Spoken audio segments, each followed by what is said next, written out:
अस्सलाम वालेकुम, सितारों के सफ़र पर खुश आमदीद। आज के वीडियो में हम बात करेंगे कि ये हफ़्ता आपका कैसा रहेगा, आपके कारोबारी लिहाज से, करियर, फाइनेंस, लव रिलेशनशिप, सेहत कैसी रहेगी, हेल्थ कैसी रहेगी, कौन से दिन अच्छे रहेंगे आपके लिए, किन दिनों में आपको ज़्यादा एहतियात करना है, रेमेडीज़ क्या होंगी, लकी कलर और लकी नंबर क्या होगा, इस सब पर बात करेंगे। लेकिन उससे पहले मैं आपको ये बताना चाहूँगा कि काफ़ी लोग कन्फ्यूज़ हैं कि मून साइन से रीडिंग देखें या सन साइन से देखें। तो मैं आपको इतना ही कहूँगा कि आप अपनी मून साइन से रीडिंग देखें ताकि वो एक्यूरेटली आपके ऊपर बैठे, आपको समझ में आए कि आपके लिए क्या होने जा रहा है। अगर आप सन साइन को लेके अपना मून साइन से रीडिंग देखेंगे तो आपको कभी भी नहीं समझ में आएगा। और काफ़ी लोगों को अपना मून साइन नहीं पता। जिनको अपना मून साइन नहीं पता वो अपनी कंप्लीट डेट ऑफ बर्थ यानी दिन, महीना और साल, और अगर आपके पास टाइम है तो टाइम ऑफ बर्थ भी लिखिए और प्लेस ऑफ बर्थ भी लिखिए। उससे हमें आसानी होती है आपको आपका मून साइन बताने में। कमेंट सेक्शन में लिख दीजिए, आपको आपका मून साइन बता दिया जाएगा। जिन लोगों को नहीं पता मून साइन और सन साइन का डिफरेंस, तो उसके ऊपर बहुत जल्द वीडियो आएगी, वो वेस्टर्न एस्ट्रोलॉजी और वैदिक एस्ट्रोलॉजी का आपको डिफरेंस प्रॉपर वे में समझाया जाएगा। अब चलिए वीडियो को शुरू करते हैं और देखते हैं मून साइन से आपकी रीडिंग इस हफ्ते की क्या है। बात करते हैं कैप्रिकॉन मून साइन वालों की, यानी कि मकर राशि, यानी कि बुर्ज जद्दी वालों की। तो इस हफ्ते आप लोगों के लिए इनर स्टेबिलिटी, एक्सटर्नल अपग्रेड का मिक्स है। मून की जो मूवमेंट है वो सेकंड हाउस से लेके फिफ्थ हाउस तक जा रही है। फोकस रहेगा फैमिली वैल्यूज़ पर, इमोशनल एक्सप्रेशंस पर और क्रिएटिव इंस्टिंक्ट्स पर। सैटर्न थर्ड हाउस में रेट्रोग्रेड होने की वजह से थोड़ा सा सेल्फ डाउट या कम्युनिकेशन डिलेज देखने को मिल सकते हैं। लेकिन जुपिटर आपके सिक्स्थ हाउस में है, तो लॉन्ग टर्म प्लानिंग और सर्विस बेस्ड जो काम है उनमें ब्रेक थ्रू दिख सकता है आप लोगों को। जो साढ़े साथी के आखिरी दौर में आप लोगों ने काम किए थे या इनिशिएटिव्स उठाए थे या स्टार्टअप्स किए थे, तो उनका रिजल्ट अब आपको मिलना शुरू हो जाएगा।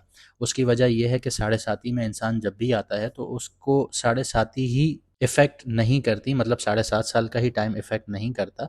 6 महीने पहले और 6 महीने बाद साढ़े साथी के, तो ये टोटल टाइम आपको इफ़ेक्ट करता है। तो अभी आपका जो टाइम है, जैसे 29 मार्च के बाद से आपका जो सैटर्न है वो ट्रांजिट कर चुका है, तो 29 मार्च को गुजरे हुए 2 महीने होने वाले हैं। तो 2 महीने तो आपके गुजर गए, बाकी बचे 4 महीने, लेकिन प्लानिटरी पोजीशंस अब फेवर में आना शुरू हो चुकी हैं। तो अब आपके लिए जो आपने इनिशिएटिव्स लिए थे या आप लोग काम काज कर रहे थे, आपने स्टार्टअप शुरू किए थे, तो अब उनमें आपको फ़ायदा नज़र आना शुरू होगा। करियर और फाइनेंस के हवाले से बात करूँ तो थोड़ा सा इनकंसिस्टेंट फील हो सकता है, आप लोगों को ऐसा लग सकता है कि यार मेरी चीज़ें चल नहीं रही, लेकिन वो चलना शुरू हो गई हैं। बस आपको अपने प्रोसेस पर ट्रस्ट करना चाहिए। इसके अलावा मार्स और केतु एट्थ हाउस में है, तो सडन पावर स्ट्रगल्स देखने को मिल सकते हैं। ऐसा है कि कहीं पे आप काम कर रहे हैं और वहाँ पे आप अपनी पोजीशंस को बचाने के लिए स्ट्रगल कर रहे होंगे। तो ये सारी चीज़ें हो सकती हैं क्योंकि मार्स और केतु आपके एट्थ हाउस में है। जैसे मैंने मार्स और केतु की सीरीज़ में बताया भी था, तो उसके लिए आप लोग अपने सदक़े और रेमेडीज़ वगैरह या उपाय वगैरह करते रहिए, तो आपको फ़ायदा हासिल होगा। लेकिन आपकी जो काम और स्ट्रक्चर्ड अप्रोच है वो आपको एज देगी किसी भी चीज़ के ऊपर। अगर आप स्ट्रगल्स फेस कर रहे हैं, पावर स्ट्रगल्स फेस कर रहे हैं, कहीं पे काम में आपको मुश्किलात हो रही हैं, तो आपकी जो सुकून वाली अप्रोच है या आप सब्र से जो काम लेते हैं वो आपको जितवा सकती है। जुपिटर आपके सिक्स्थ हाउस में यही बता रहा है कि जो रिवॉर्ड्स हैं वो आपको हार्ड वर्क और आपके परसिस्टेंस बिहेवियर की वजह से मिल सकते हैं। इसके अलावा अगर आप किसी एग्ज़ाम या कॉम्पिटिटिव प्रोजेक्ट्स में इन्वॉल्व हैं, तो 18 जुलाई के बाद टाइम परफेक्ट रहेगा आप लोगों के लिए। लेकिन यहाँ पे एक छोटी सी मैं आपको एडवाइस दे दूँ कि अननेसेसरी एक्सपेंसेस 14 जुलाई को हो सकते हैं। मून राहु कंजंक्शन में है, तो इमोशनल परचेजेस करवा सकते हैं आप लोगों से, तो थोड़ा एहतियात से खर्चा कीजिएगा। भले ही आप स्क्रॉलिंग करते हुए आपको कितनी चीज़ें अच्छी लगना शुरू हो जाती हैं, तो इसका मतलब ये नहीं है कि हर चीज़ आपके काम की है। जो चीज़ काम की है वो खरीदिए। और अभी आप साढ़े साती से बाहर आ रहे हैं, इसका मतलब ये नहीं है कि आप खुला खर्चा करेंगे और एकदम से आपके लिए दरवाजे खुल जाएंगे, पैसा उड़ता हुआ आ रहा होगा। नहीं, आपको काम करना पड़ेगा। साढ़े साती का मतलब ये होता है कि जब आप कोई काम करते हैं तो उसके रिजल्ट्स नहीं मिल रहे होते। जब आप पैसा कहीं पे इन्वेस्ट कर रहे होते हैं तो वो पैसा डूब रहा होता है। लेकिन जैसे ही इंसान साढ़े साती से बाहर आता है, तो जितनी वो मेहनत करता है उतना ही उसको फल मिलता है या उससे ज़्यादा मिलता है। लेकिन साढ़े साती में वो फल रुक जाता है। ये साढ़े साती का असली मकसद होता है। और साढ़े साती का असली मकसद ये भी होता है कि इंसान को पॉलिश करना, इंसान को नए रूप में निखारना, मतलब एक इंसान का बेटर वर्जन बनाना, ये साढ़े साती का मकसद होता है। लेकिन कुछ लोग होते हैं जो साढ़े साती से भी नहीं सीखते। तो आपको ये चीज़ें सिखाती हैं, चीज़ें ये अल्लाह का निज़ाम है जो आपको सिखाता है, आपको ग्रो करवाता है। इस निज़ाम के तहत आप लोगों को खुद को चलाना होगा। लव और रिलेशनशिप्स की बात करते हैं तो लाइफ में क्लैरिटी और इमोशनल ऑनेस्टी ज़रूरी है आप लोगों के लिए। वीनस फिफ्थ हाउस में रोमांस का आइडियल टाइम है, लेकिन सैटर्न थर्ड हाउस में होने से आपको जो आपकी फीलिंग्स हैं वो एक्सप्रेस करने में हेजिटेंट फील करवा रहा है।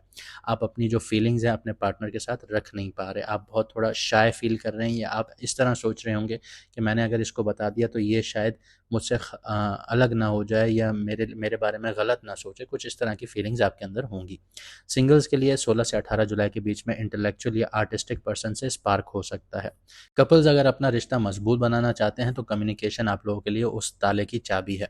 अगर किसी पास्ट चीज़ को लेकर आप लोग हर्ट हैं या ग्रजेस लेकर बैठे हुए हैं तो यही कम्युनिकेशन जो की है यही वो ताला खोलेगी। तो उन्हें रिलीज़ करना आप लोगों के लिए बहुत ज़्यादा बेहतर है। उस ताले को खोलिए और ताले को फेंक दीजिए। हेल्थ की बात करते हैं। हेल्थ में डाइजेस्टिव इश्यूज आप लोगों को आ सकते हैं, ब्लोटिंग हो सकती है, गैस हो सकती है और मेंटल फटीग को लाइटली मत लीजिएगा। जुपिटर आपके सिक्स्थ हाउस में है, लॉन्ग टर्म हीलिंग का योग है। जो बीमारियां थीं वो अभी आपको ठीक होती हुई नजर आएंगी, लेकिन सैटर्न रेट्रोग्रेड होना शुरू हुआ है।